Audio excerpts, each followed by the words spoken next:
extremism. In our talks, we are going to continue with the common mechanism to curb illegal drug trafficking, arms smuggling, and other illegal activities by sharing information through the relevant agencies.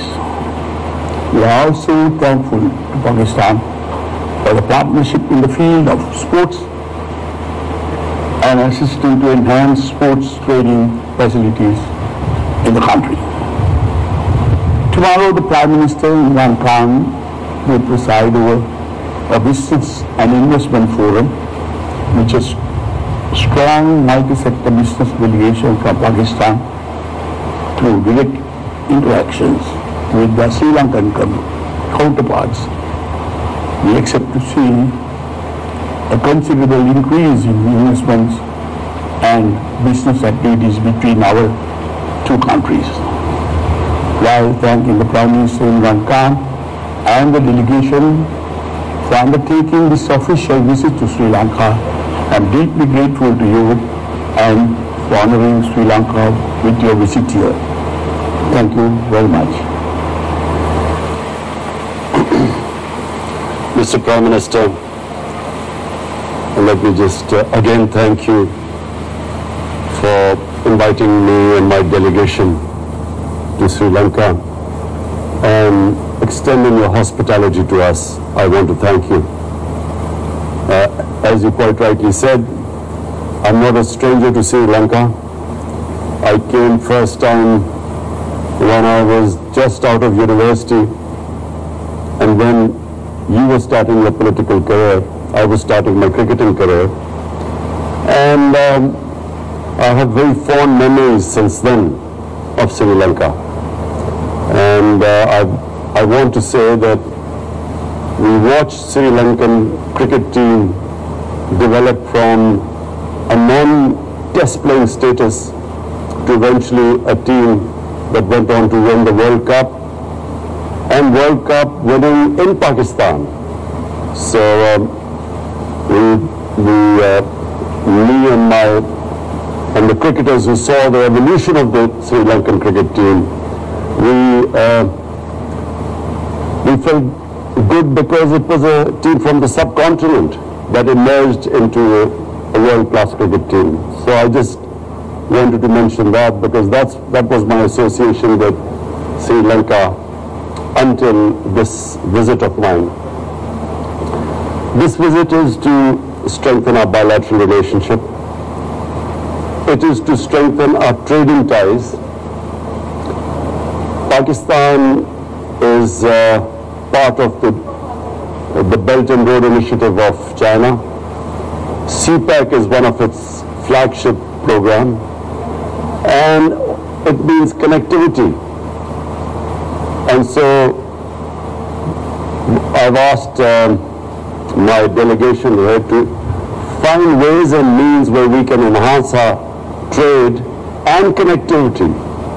And through CPEC, connectivity right up to Central Asia for Sri Lanka. We have also discussed other areas where we can enhance our trading ties, where Sri Lanka can benefit from Pakistan's connectivity in the future right up to Central Asia. And our trading ties will also mean that the two countries will get together, will come closer together. We shared a common problem of terrorism. Pakistan suffered 10 years of the worst kind of terrorism where we lost 70,000 people. And we know that Sri Lanka for 30 years combated terrorism. And I'm pleased to say that Pakistan played its part in helping Sri Lanka to resolve this problem which was impeding your development and your growth, and a country which relies on tourism can never progress if there is terrorism. Can't have investment if there is terrorism, because that's what happened to Pakistan. In those 10 years, tourism tourism dried up, and hardly any investment came into Pakistan because of the threat of terrorism. So we share that common problem, and now we have faced another problem, which is the coronavirus. I know Sri Lanka has suffered like all those countries which depend upon tourism.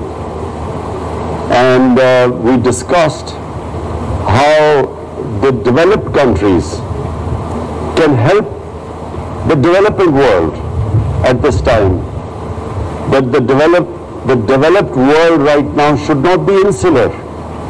They must realize that this is a problem that has afflicted everyone, but specifically it has hit the poor countries more, and the poor in all the countries much more.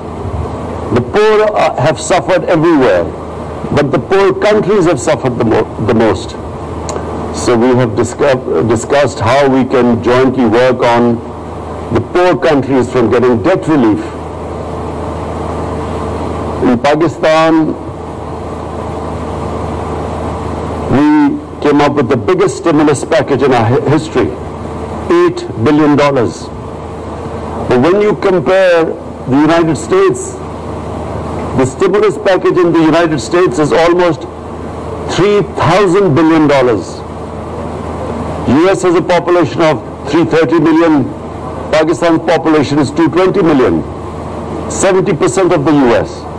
And yet the total amount of money we could give as a stimulus package because of those who suffered from the coronavirus was $8 billion compared to $3,000 billion in the US. So this is the discrepancy. And the coronavirus has exposed this huge inequality in the world. And that's why I feel that the world organizations like the United Nations should step in and look after the countries that have taken a real beating because of this coronavirus. Apart from that, Mr. Prime Minister, I want to invite you again in front of the media to Pakistan. And Pakistan has probably one of the greatest Buddhist heritage in the world. We recently discovered a sleeping Buddha, which is probably the biggest in the world. It's a 40 feet sleeping Buddha, because the north of Pakistan was the center of the Gandhara civilization, the ancient Buddhist civilization. So we are also going to invite people from Sri Lanka to come over, and we are planning a Buddhist trail where all the great shrines and places for those from the Buddhist community, the religion, can come over to our country. And of course, I start with inviting you most of all, Mr. Prime Minister. And thank you again for your hospitality. Well, thank you very much. And thank you very much for